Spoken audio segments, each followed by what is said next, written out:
हरे कृष्णा। तो कल हमने चैप्टर नंबर 2 ऑफ गीता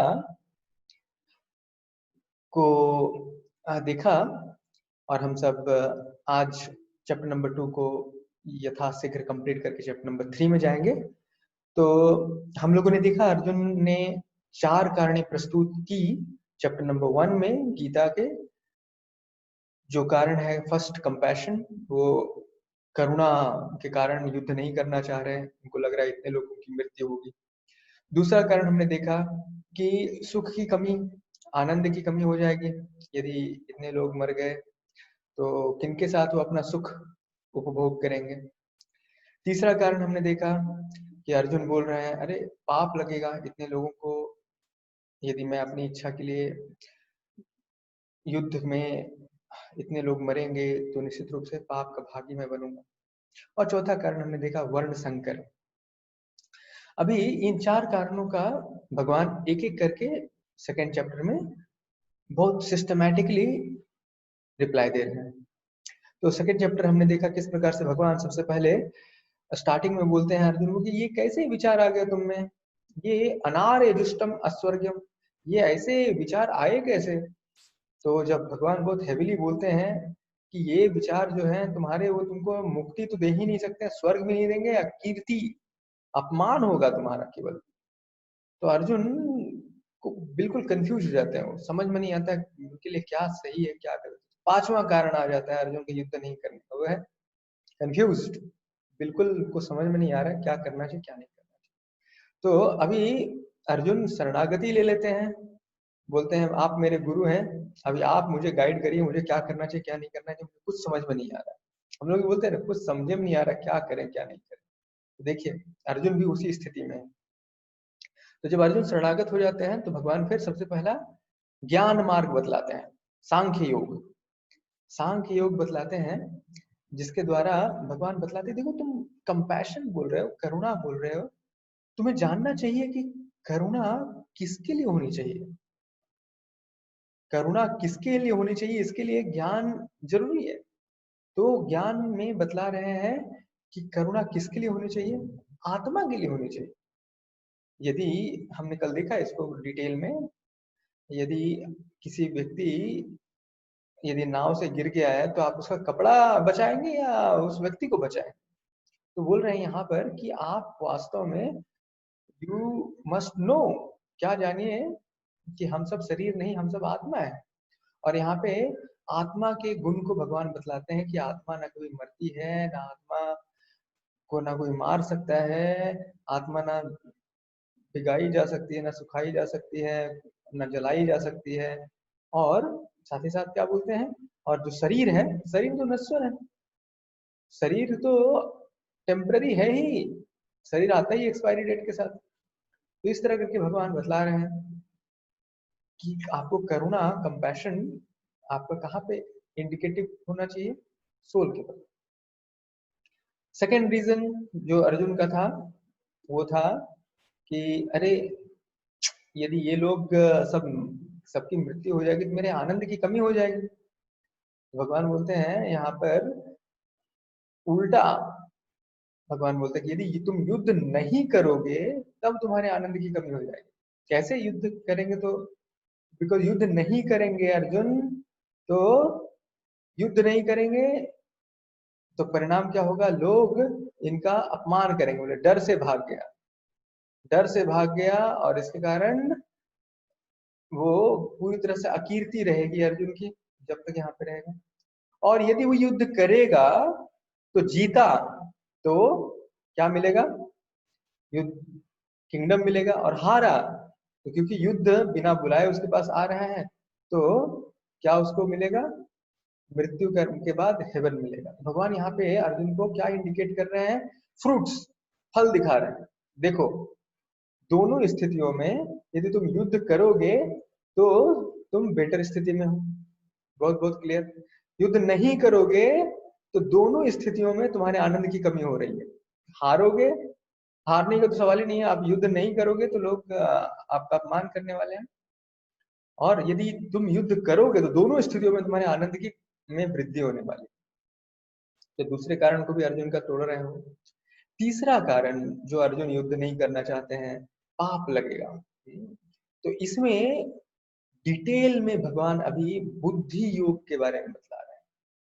बुद्धि योग क्या है? बुद्धि योग अर्थात निष्काम कर्म योग। तो कल जब हम डिस्कस कर रहे थे तो इस पॉइंट तक आए थे, थोड़ी सी चर्चा की थी। तो ये बुद्धि योग और निष्काम कर्म योग आगे के चैप्टर्स में और हम डिटेल में देखेंगे, लेकिन इन नट सेल बुद्धि योग या निष्काम कर्म योग का मतलब क्या है, ध्यान से समझिए। अर्थात बुद्धि से, बुद्धि योग एक प्रकार से भक्ति योग है, समझ लीजिए। अर्थात व्यक्ति बंधता किसके कारण है इस संसार में? फ्रूट्स के कारण। जो इच्छाएं रहती हैं कि मैं ये करूंगा तो मुझे ये मिलेगा, तो ये जो इच्छाएं हैं, जो फल है, ये फल हमें बांधता है, ना कि ड्यूटी, ना कि कर्म। कर्म हमें नहीं बांधता है। कर्म जब हम करते हैं तो किस उद्देश्य से करते हैं, तो ये जो फल है वो हमें बांधता है। तो बुद्धि योग के द्वारा, ये बुद्धि योग वास्तव में है क्या? जिसमें हम अपनी बुद्धि से अपने आप को फल की इच्छा से दूर रखते हैं। हम वो क्यों कर रहे हैं? Because we are entitled to do. हमारा जो ड्यूटी है करना, हम वो चीज कर रहे हैं बिकॉज वो हमारा अधिकार है, सिंपल। इसलिए ये जो सेक्शन है बुद्धि योग का, ये बहुत महत्वपूर्ण है। ये बुद्धि योग भगवान आगे भी बोलते हैं, ददामि बुद्धि योगम तम येन माम उपयान्ति ते। अर्थात मैं आपको बुद्धि दूंगा जिससे तुम मेरे पास आ सकोगे। तो ये जो बुद्धि योग है, ध्यान से समझिए, बुद्धि योग भक्ति योग। तो अभी आप, हम आगे थर्ड चैप्टर में डिटेल में ये सब समझने वाले हैं, ये सब डिटेल में आगे आने वाली है। लेकिन देखिए, बुद्धि अभी तक जो भगवान बतलाए हैं, सांख्य योग या ज्ञान योग बतलाए हैं, बुद्धि योग का सबसे बड़ा एडवांटेज क्या है? बुद्धि योग का है एडवांटेज कि व्यक्ति कभी इस योग में थोड़ा भी आगे वृद्धि किया तो परिणाम क्या होता है? इसमें कोई लॉस नहीं है। अर्थात यदि आप क्लास 1 से क्लास 2 में गए बुद्धि योग में, तो आगे आप क्लास 2 के आगे ही बढ़ेंगे, उसके नीचे नहीं आएंगे। नेहा विक्रमानासस्ति प्रत्यवायो न विद्यते स्वल्पम अप्यस्य धर्मस्य त्रायतो महतो भयात्। और इस पद में थोड़ा भी यदि हम प्रगति करते हैं तो सबसे बड़े भय से हम बच जाते हैं। सबसे बड़ा भय क्या है? हम फिर नीचे के स्पीसीज में नहीं आएंगे। ये बुद्धि योग का एडवांटेज है। बुद्धि योग अर्थात निष्काम कर्म योग। निष्काम कर्म योग या एक प्रकार से भक्ति योग भी कह सकते हैं, कहीं कहीं आगे भगवत गीता में बुद्धि योग भक्ति योग। तो इसमें भगवान एक्चुअली क्या बोल रहे हैं कि आप जो अपना ड्यूटी करो वो इन इक्वानिमिटी में करो। मतलब सुख दुख समय कृत्वा लाभा लाभो जया जयो ततो युद्धाय युज्यस्व नैवम पापम अवाप्स्यसि। तो बोलते हैं कि सुख और दुख में एक समान रहिए। गेन और लॉस, चाहे मुझे बहुत लाभ प्राप्त हो या अलाभ प्राप्त हो, दोनों में एक स्टेट को रख में अपने आप को रखना। और ततो युद्धाय युद्धस्व, युद्ध आप क्यों करो? क्योंकि ये मेरा ड्यूटी है। ये नहीं कि रिजल्ट क्या होगा। देखिए, अंडरस्टैंड द एसेंस। बुद्धि योग जो है ये क्लियरली फोकस कर रहा है कि आप फल के कारण आप वो चीज नहीं कर रहे कि अरे ये मुझे मिल गया तो मैं ऐसा होऊंगा, तो फिर आप बंध जाएंगे। तो यहाँ भगवान जो माध्यम बतला रहे हैं वो माध्यम बतला रहे हैं जिससे व्यक्ति इस साइकिल में अपने कर्मों के चक्र में नहीं फंसे। उसका माध्यम, उसका सोल्यूशन दे रहे हैं भगवान। उसका सोल्यूशन क्या है? बुद्धि योग। अर्थात बुद्धि से केवल ड्यूटी, आप पेरेंट हैं, आप अपना ड्यूटी निभाइए एज ए पेरेंट। आप स्टूडेंट हैं, अपना ड्यूटीफुली वर्क करिए, ना कि रिजल्ट। क्योंकि जैसे ही आप रिजल्ट के ऊपर सोचते हैं वो रिजल्ट आपको बांध देता है, और उस रिजल्ट को प्राप्त करने के लिए आप फिर से नेक्स्ट बर्थ लेंगे, बिकॉज आपके मन में वो डिजायर चिपका हुआ है, वो फल जो है वो चिपका हुआ है, वो एक प्रकार से आपकी अनफुलफिल्ड डिजायर के रूप में वो अटका हुआ है। तो दैट्स व्हाई यहाँ पे बुद्धि योग जो पूरा फोकस कर रहा है, वो क्या पथ फोकस कर रहा है कि आप इक्वानिमिटी में चीजों को करिए, आप फल की इच्छा से अपने आप को दूर रख के केवल ड्यूटी करिए। और अभी यहाँ पर बहुत इंटरेस्टिंग जो चीज है यहाँ पे बतलाते हैं कि कैसे निष्काम कर्म योग करना चाहिए या कैसे बुद्धि योग करना चाहिए, इसका माध्यम क्या है। तो ये श्लोक हमने कल देखा था, कर्मण्य एवाधिकारस्ते मा फलेषु कदाचन मा कर्म फल हेतुर्भु मा ते संगस्त्व अकर्मणि। अर्थात आपका जो राइट है, आपका जो अधिकार है, वो अधिकार क्या है, आपका ड्यूटी करने का, ये आपका अधिकार है। और माँ फलेषु कदाचन, फल के ऊपर आपका अधिकार नहीं है। तो जो चीज के ऊपर आपका अधिकार है उस चीज को आप करिए, जिस चीज के ऊपर आपका अधिकार नहीं है उसके ऊपर आप चिंता मत करिए। और और माँ कर्म फल हेतुर्भुर, देखिए भगवत गीता को बहुत लोग जब कोट करते हैं तो केवल पहला 2 लाइन बोलते हैं, क्या बोलते हैं, डू योर ड्यूटी, अपना ड्यूटी करो। लेकिन इसके आगे 3 पॉइंट और है।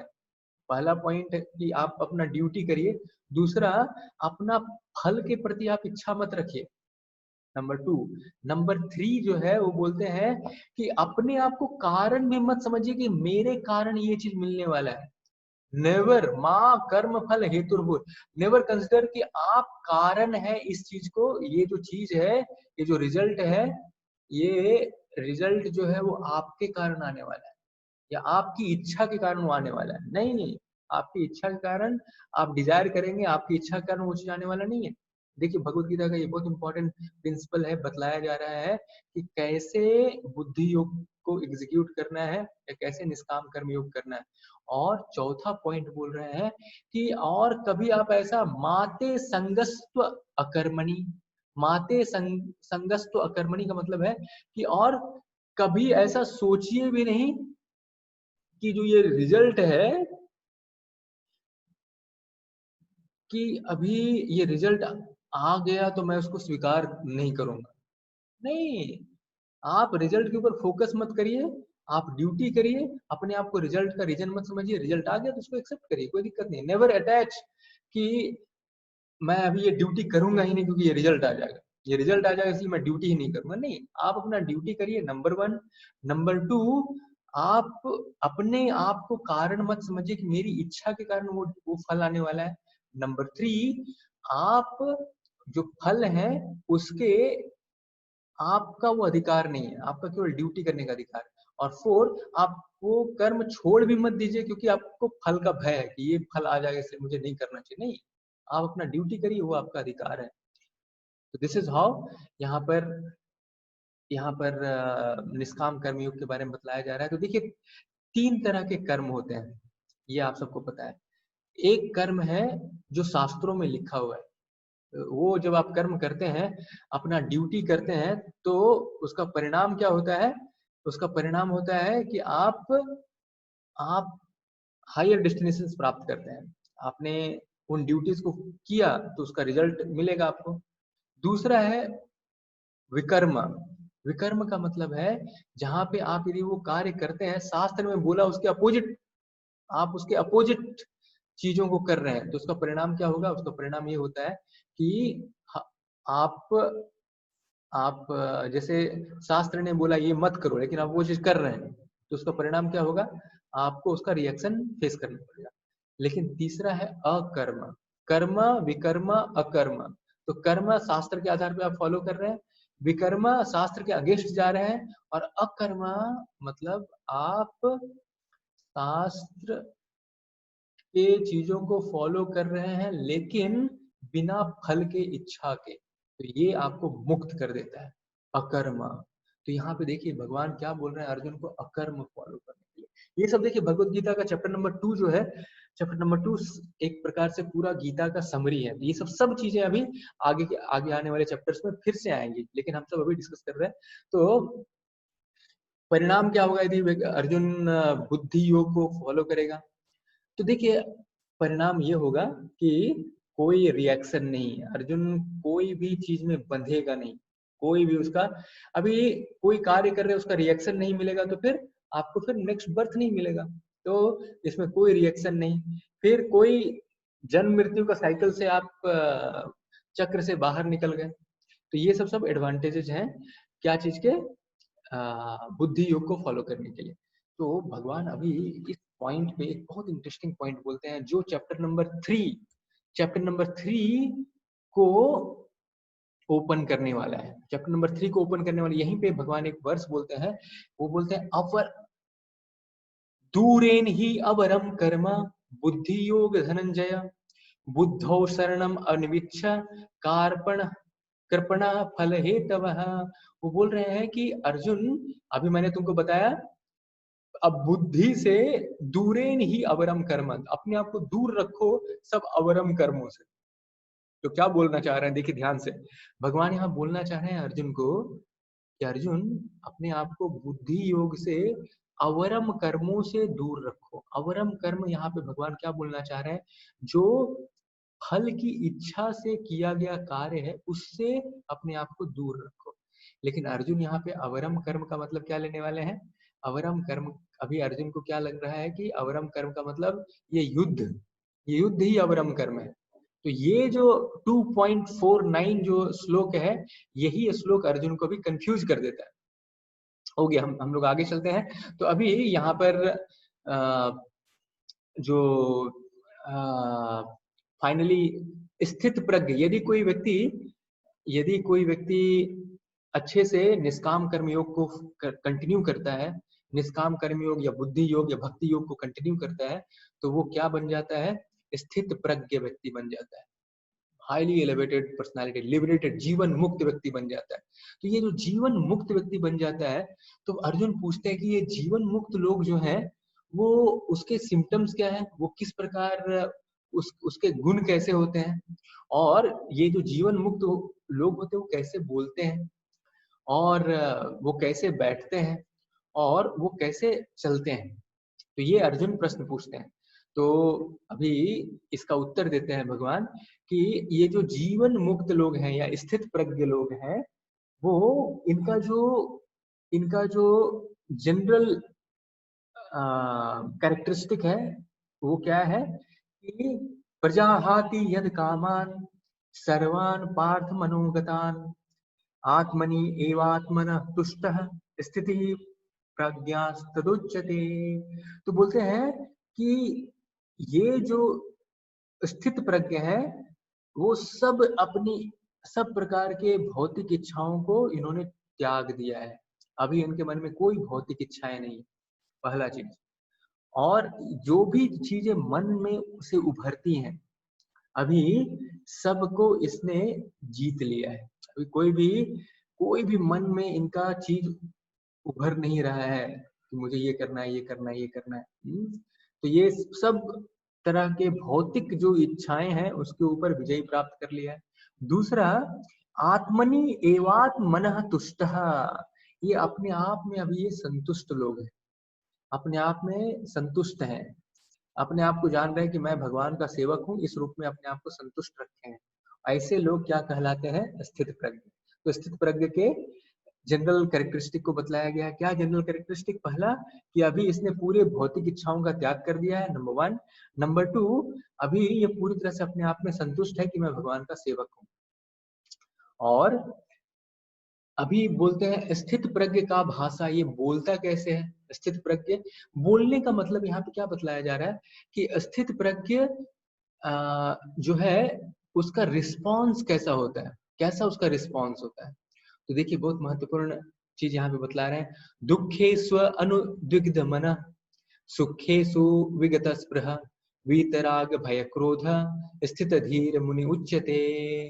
तो ये बोल रहे हैं कि इनका जो रिस्पॉन्स रहता है, इनका रिस्पॉन्स कैसा रहता है, ये इनका मन जो है वो बिल्कुल बिल्कुल हर स्थिति में अनडिस्टर्ब रहता है। दुखे स्व अनुद्विग्न मना, इनका जो मन है वो बिल्कुल विघ्न में नहीं होता है, बिल्कुल अनएफेक्टेड रहता है। ये जो तीन त्रिविध ताप हैं, ये मिजरीज क्रिएट करेंगे जीवन में, लेकिन इनका जो मन है ये इफेक्ट नहीं होता है उन सब चीजों से। पहला चीज बोलते हैं सुखे स्व विगत स्पृह, और ये बहुत ज्यादा खुश भी नहीं होते हैं। यदि बहुत अच्छा स्थिति आ गया तो बहुत इलेटेड नहीं हो जाते, बहुत हवा पैर जो है जमीन से ऊपर नहीं उठ जाते हैं जब सुख की स्थितियां आती, और दुख की स्थिति आती है तो भी बहुत इफेक्ट नहीं होते हैं। वीत राग भय क्रोध, और हर प्रकार से ये लोग जो है वो वीत राग भय, ये तीनों से अपने आप को, वीत राग भय और क्रोध, अर्थात सबसे पहले वीत मतलब वीत राग, राग मतलब अटैचमेंट, लोगों के प्रति अटैचमेंट, इससे मुक्त हो गए। राग भय, भय क्या है, फियर, अभी कोई चीज का भय भी नहीं है, कोई चीज से अटैचमेंट भी नहीं है, और क्रोध भी नहीं है, ये तीनों से ये लोग ऊपर उठ गए, वीत राग भय क्रोध। और ऐसे लोग क्या कहे जाते हैं, स्थिति स्थिर स्थित धीर मुनि रुच्यते, ऐसे लोग स्थित धीर मुनि कहलाते हैं, अर्थात ये जीवन मुक्त या स्थित प्रज्ञ के बारे में यहाँ पे चर्चा चल रही है। और इतना ही नहीं, इसके आगे भी बतलाते हैं, यह सर्वात्मा यह सर्वा यह सर्वात्राणम अम्भिसेनश तत्तत् प्राप्य शुभाशुभम नाभिनंदन्ति न द्वेष्टि तस्य प्रज्ञा प्रतिष्ठितः। तो ये बतला रहे हैं कि ये बिल्कुल भी अनअफेक्टेड है, ये बिल्कुल भी हर जगह पे कहीं भी बिल्कुल अनअफेक्टेड होता है, कोई भी चीज से इफेक्ट नहीं होता है इनको। तत्त प्राप्य शुभाशुभम, चाहे शुभ हो या अशुभ हो, दोनों स्थितियों में ये चाहे अच्छी चीजें हों या खराब चीजें हों, ये इससे इफेक्ट नहीं होते हैं। ना अभिनंदंती ना द्वेष्टि, यदि कोई इनकी प्रशंसा करे, स्तुति करे या इनसे द्वेष करे, ये बिल्कुल इफेक्ट नहीं होते हैं। और ये तस्य प्रज्ञा प्रतिष्ठिता, और इनका जो प्रज्ञा है, इनका जो ये व्यक्ति जो है ये बिल्कुल सही स्थिति पे स्थित है, प्रज्ञा पूरी तरह से परफेक्ट नॉलेज पे ये लोग स्थित हैं। तो ये स्थित प्रज्ञ के बारे में बतलाया गया कि स्थित प्रज्ञ किस प्रकार से बोलता है। तो इनका एक प्रकार से ध्यान से समझे आप, क्या इसका मतलब है, कैसे बोलता है, कोई भी स्थिति आ रही है तो उस स्थिति में कैसे रिस्पॉन्स करता है वो, तो कैसे रिस्पॉन्स करता है, इसका हर रिस्पॉन्स जो है वो अनएफेक्टेड है, न ज्यादा खुश होता है, न ज्यादा दुखी होता है, न ज्यादा नो वीत राग भय क्रोध, कोई भी चीज से इफेक्ट नहीं होता है ये। और कोई प्रशंसा किया तो भी ज्यादा इफेक्ट नहीं हुआ, कोई गाली भी दिया तो भी ज्यादा इफेक्ट नहीं हुआ। और ये पूर्ण रूप से अपने आप को नॉलेज में रखता है, जानता है कि मैं शरीर नहीं, मैं आत्मा हूँ, मैं भगवान का सेवक हूँ। अच्छा, अभी अगला प्रश्न है कि ये लोग किम आसीत, ये कैसे बैठते हैं, बैठते कैसे हैं, तो बैठने का मतलब क्या है, अपनी इंद्रियों को कंट्रोल कैसे करते हैं, अपनी इंद्रियों को कंट्रोल कैसे करते हैं। इसका उदाहरण वो क्या बोलते हैं, कैसे अपनी इंद्रियों को कंट्रोल करते हैं, एक कछुए की तरह, एक टॉर्टॉइस की तरह ये अपनी इंद्रियों को कंट्रोल करते हैं। तो देखिए, ये अभी बहुत इंटरेस्टिंग पॉइंट हम लोग देख रहे हैं कि जो स्थित प्रज्ञ, जो जीवन मुक्त लोग हैं, ये आप सबको पता है कछुआ क्या करता है, यदा समा यदा संहरेत छायम कूर्मो ना नांग इव सर्वसः इंद्रियार्थभ्यस्य तस्य प्रज्ञा प्रतिष्ठितः। तो ये जैसे ही, आप सबको पता है टॉर्टोइज जो कछुआ होता है, जैसे ही कुछ शक्तिशाली चीजों को देखता है या कुछ पावरफुल एनिमी को देखता है, वो इमीडिएटली जो अपने आपको अपने सेल के अंदर डाल देता है। उसका जो उसका जो कवरिंग होता है, जो बहुत पावरफुल होता है, उसके अंदर लेके अपने आप को लेके चला जाता है। तो ये चीज बतलाया जाता है कि स्थित धीर मुनि और स्थित प्रज्ञ लोग क्या करते हैं, अपनी इंद्रियों को, जो इंद्रिय ऑब्जेक्ट्स हैं, इंद्रिय वस्तु हैं, तो क्या करते हैं, अपने आप को इंद्रिय वस्तु से निग्रह कर लेते हैं। यहाँ पे ये चीज बतलाया गया है, जिस तरह से टॉर्टोइज अपने आप को सेल में कर लेता है, और इस प्रकार से वो अपने आप को परफेक्ट ज्ञान में रखता है, परफेक्ट प्रज्ञा में रखता है, उच्चतम ज्ञान में रखता है। और ये ऐसा कैसे कर पाता है, क्यों कर पाता है, क्योंकि वो हायर टेस्ट ले रहा है। विषय विनिवर्तन्ते निरा आहारस्य देहिना रसम रसवर्जम रसोप्यस्य परम दृष्टवा निवर्तते। तो यहाँ बोल रहे हैं कि क्योंकि ये व्यक्ति हायर टेस्ट एक्सपीरियंस कर रहा है, यदि कोई व्यक्ति को बोला जाए कि आप 5 रुपया दे सकते हो, मैं आपको 500 रुपया देता हूँ, तो खुशी खुशी ये लो, 500 रुपये यदि उसके पास है तो 5 रुपये क्यों नहीं देगा वो? तो ये लोग हायर हायर रस को एक्सपीरियंस कर रहे हैं, भक्ति रस को एक्सपीरियंस कर रहे हैं, भगवान से अपने आप को जोड़े हुए हैं। तो आसानी से ये भौतिक संसार के ये सब चीजों को आसानी से easily they are able to give up. तो ये यहाँ पर चीज बतला रहे हैं कि विषयों से अपने आप को निकाल पाते हैं। क्यों निकाल पाते हैं? क्योंकि निराहरस्य देहिना रसम व्रजम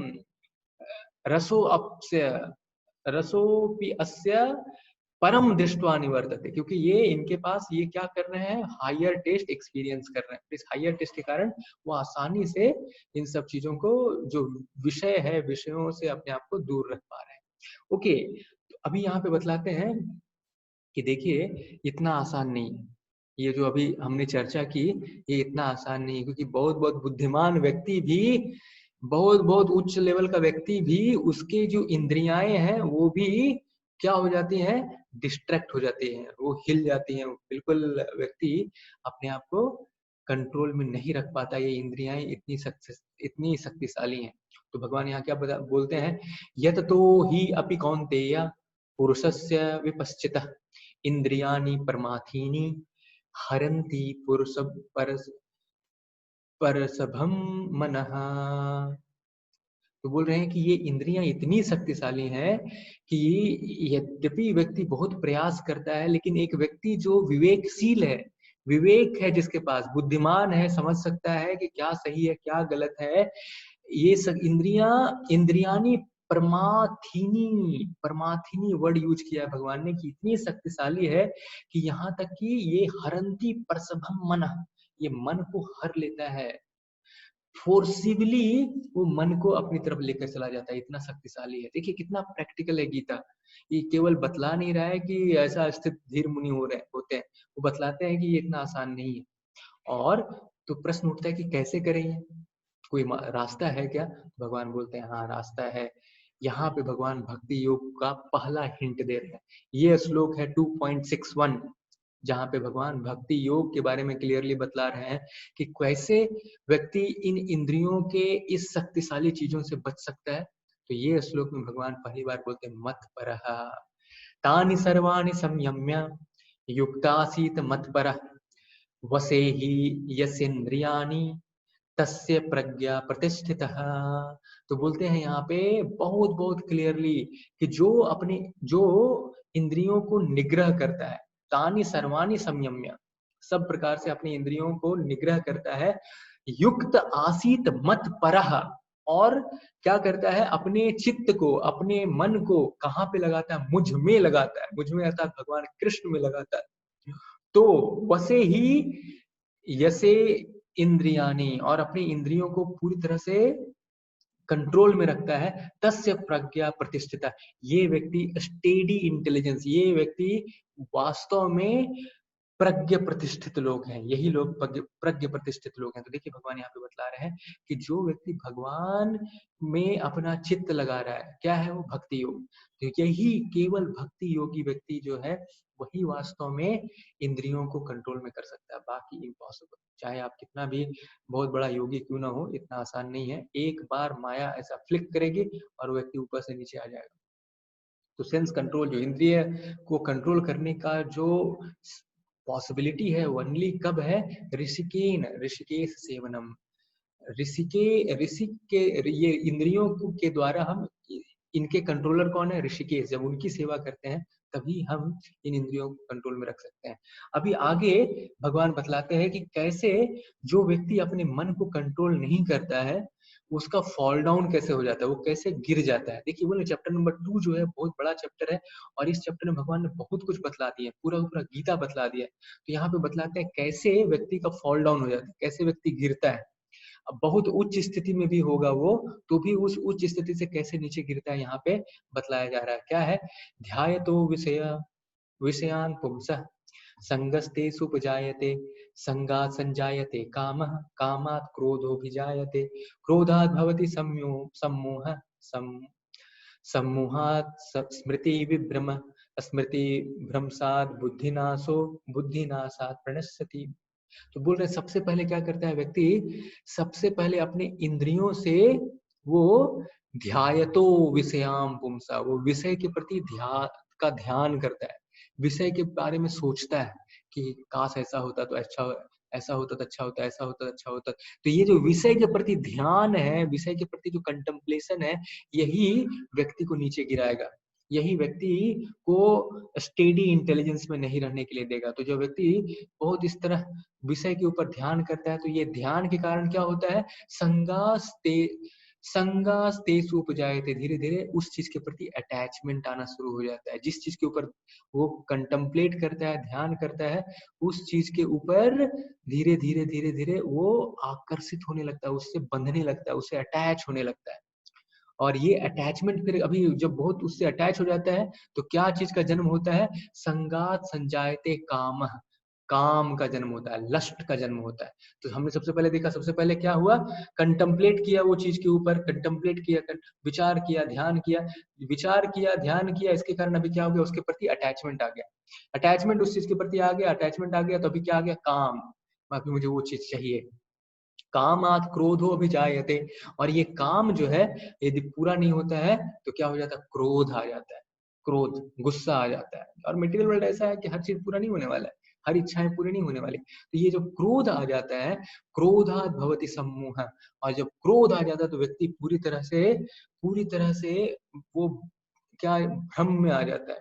और सम्मोहात स्मृति विभ्रम, उसका भी पूरी तरह से स्मृति जो है, जो बुद्धि है, वो सब कुछ धीरे धीरे धीरे धीरे स्मृति भ्रमसाद बुद्धि नाशो, तो अभी उसका बुद्धि इफेक्ट हो जाता है और बुद्धि चला जाता है, और बुद्धि नाश प्रणश्यति, और इस प्रकार से वो नीचे गिर जाता है। तो यहाँ पे पूरा ऊपर से लेकर नीचे तक बतलाया गया। सबसे पहले विचार, विचार से अटैचमेंट, संग, संग बढ़ता है, संग बढ़ने के बाद फिर वो काम बढ़ता है, काम बढ़ने के बाद वो क्रोध बढ़ता है, क्रोध बढ़ने के बाद वो भ्रम में आ जाता है, भ्रम में आने के बाद उसकी जो स्मृति है वो समाप्त हो जाती है, स्मृति समाप्त हो जाने के बाद उसका जो बुद्धि है वो समाप्त हो जाता है, जब बुद्धि समाप्त हो जाता है तो व्यक्ति फॉल डाउन हो जाता है, नीचे गिर जाता है।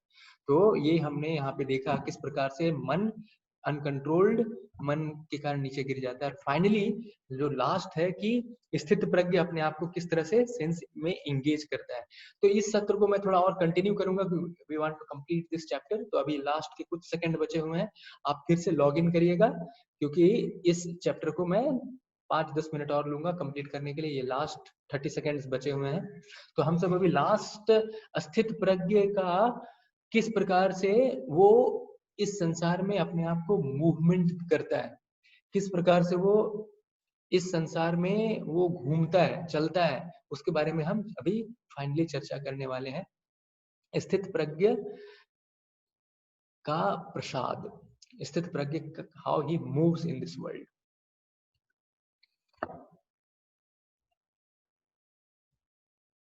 हरे कृष्णा